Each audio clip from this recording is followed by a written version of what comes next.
Friend, good morning. আশা করি সবাই ভালো আছো আর আমিও ভালো আছি। রোজকের মতো আবার আজকে চলে এসেছি তোমাদের সামনে আরেকটি নতুন ভিডিও নিয়ে। তো মেয়ে স্কুল যাবে, তাই আমি মেয়ের লাঞ্চ তৈরি করব। তো আজকে একটু লাঞ্চ তৈরি করে দিব ওকে পাস্তা। আসলে বাচ্চাদেরকে পাস্তা, ম্যাগি, নুডলস এইগুলো একদমই ভালো নয়, নট গুড ফর হেলথ। কিন্তু কি করব আমরা মায়েরা ছেলে মেয়ের জিদের কাছে ঝুঁকেই যাই, জেনে শুনেও এইসব জায়গায় ধাক্কা মেরে দিই, বলো। তো আমি পাস্তাটা কেমন করে তৈরি করছি সেটা তোমাদের সঙ্গে শেয়ার করেছি। প্রথমে এগুলোকে কুচি কুচি করে কেটে তেল দিয়ে এগুলোকে শ্যালো ফ্রাই করে নিব। খুব একটা ভালো করে কুক করব না, শ্যালো ফ্রাই তোমরা সবাই জানো, হালকা একটু ভেজে নিব আর কি। তারপরে দিয়ে দিলাম লবণ, বাচ্চা খাবে তাই অত মশলা অ্যাড করিনি।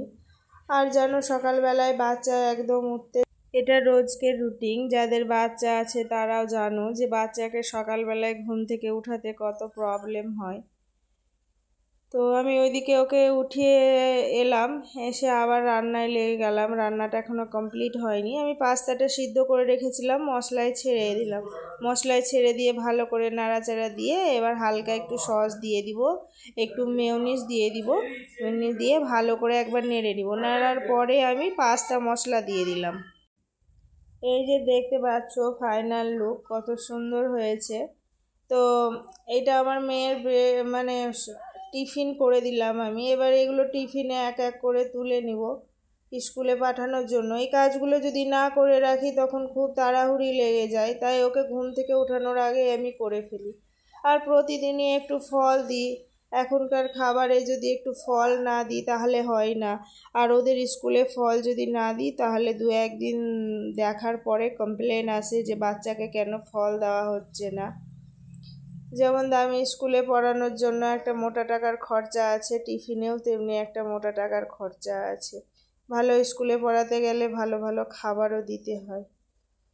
তো আমার মেয়ে এখন সকালবেলা একটু খাবারও দিয়ে দিব, একটু ভালো খাবার দিই, কারণ স্কুলে গিয়ে আবার 10টার সময় খাওয়া দাওয়া করবে, তার জন্য একটু ভালো খাবার দিই, জানে অনেকক্ষণ তার পেটটা ভরা থাকে।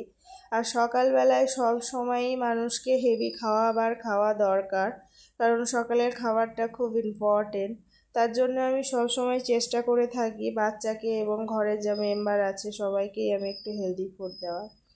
তো মেয়েকে স্কুল থেকে ছেড়ে এসে আমার আজকে মন হলো যে একটু ধোসা খাবো। তারিফ সেটারিকে আমি বললাম চলো একটু ধোসা নিয়ে আসি, তাই আমি ধোসার ওখানে চলে গেছি। তাই কেমন করে ধোসা তৈরি করছে তোমাদের কাছে এটা আমি তুলে ধরলাম। কি সুন্দরভাবে করে ফাস্ট করে প্যাকিংও করে দিল। ধোসাটা খেতে খুব ভালো ছিল।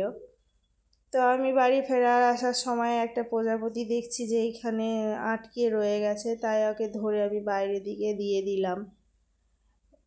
বাড়িতে এসে ড্রেস চেঞ্জ করে আবার চলে গেলাম সবজি বাজার। ঘরে কিছু সবজি ছিল না, বিশেষ করে পেঁয়াজটা শেষ হয়ে গেছিলো, তো আমি বলি একটু সবজি নিয়ে আসি।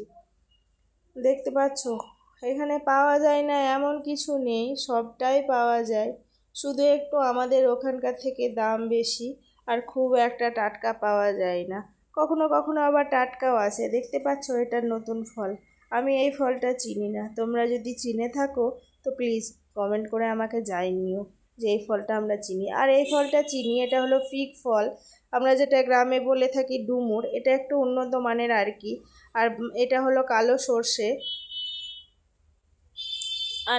আনারসগুলো খুব সস্তা জানো, 45 টাকা পিস। তো আমাদের বাজার করা হয়ে গেছে, বাড়িও চলে এসেছি। তো আমি কি বাজার করেছি এইটা তোমাদেরকে এখন আমি দেখাচ্ছি আর কি। নিয়ে নিয়েছি এক ছড়ি কলা। আর এই কলা দেখছো একটা বাচ্চা বেরোলাম ওখান থেকে, তো সে আমার কাছে পয়সা চাইছিল। তো আমার কাছে পয়সা ছিল না, আমি আর তাকে একটা কলা বের করে দিলাম। সে কিছুতেই নিবে না কলা, তার পয়সাই চাই। তবু তাকে জোর জার করে একটা দিয়েছি। তো এই গাজর, ওল, তারপরে বিট, গাজর, কচু, ক্যাপসিকাম এই সবগুলোই নিয়েছি। তারপরে আমি এখানে সেদ্ধ চাল সেরকম একটা পাওয়া যায় না, হঠাৎ করে আমার চোখে পড়লো সেদ্ধ চাল। তো আমি বলি 500 চাল নিয়ে গিয়ে আজকে ট্রাই করি, রান্না করে দেখি কেমন লাগে, তাই 500 সেদ্ধ চাল কিনে এনেছি। জানো, সেই চালটার ভাতও রান্না করেছি। বলে না, জৈসা দেশ আইসা ভেস, যেখানে যেটা মানায় সেখানেই। আমি চালটা এনে রান্না করেছি, একদম আমার পছন্দ হয়নি। আমাদের ওখানে কন্ট্রোলের যে চাল দেয় না, ঠিক সেই রকম। রান্না বান্না কমপ্লিট হয়ে গেছে। দুপুরবেলায় আশিকের একটা শু ছিঁড়ে গেছিলো, আমরা চলো নিয়ে আসি। দেখো বাচ্চাদের জুতোগুলো কি সুন্দর লাগছে না? খুব সুন্দর লাগছে, এক একটা এক এক রকম কি সুন্দর ফুল দিয়ে দিয়ে। তো তোমরা যে যেখান থেকে দেখছো আমার ভিডিওগুলি, যদি আমার ভিডিওর কোনো অংশ ভালো লেগে থাকে তো একটি লাইক কমেন্ট শেয়ার করে দিও। তোমাদের একটি লাইক শেয়ার কমেন্ট আমার ভিডিওটা আরও 5 জনের কাছে পৌঁছে দিতে সাহায্য করবে। তাই তোমাদের কাছে আমার এটা একটি রিকোয়েস্ট থাকবে, তোমরা সত্যি আমার ভিডিওটাকে দেখো, আমার খুব ভালো লাগে। তো আমি ভিডিওটি এখানেই শেষ করলাম। বাই।